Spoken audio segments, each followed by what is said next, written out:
નમસ્કાર દર્શક મિત્રો, લોકમત ન્યૂઝ ચેનલમાં હું ભૂમિ મહેતા આપનું હાર્દિક સ્વાગત કરું છું।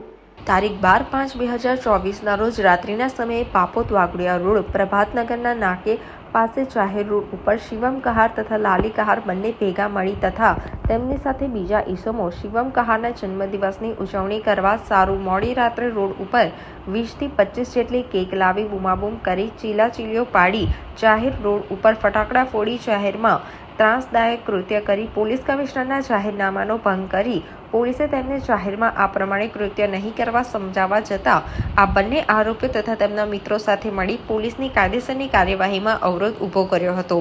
આ મામલે પાપોદ પોલીસ મથકમાં ગુનો દાખલ કરવામાં આવેલ છે। ગુનાના કામે આરોપીને વડોદરા શહેર પીસીબી પોલીસ ટીમ દ્વારા પાપોદ પોલીસ સ્ટેશનની સંયુક્ત ટીમોએ આરોપીઓની ધરપકડ કરી તેઓ વિરુદ્ધ કાયદેસરની કાર્યવાહી હાથ ધરી છે। સમાચારોના સતત અપડેટ મેળવવા માટે લોકમત ન્યૂઝને યુટ્યુબ ઉપર સબસ્ક્રાઇબ કરો, બેલ આઇકોન દબાવો અને અમારી સાથે જોડાયેલ રહો ફેસબુક, ઇન્સ્ટાગ્રામ અને ટ્વિટર ઉપર।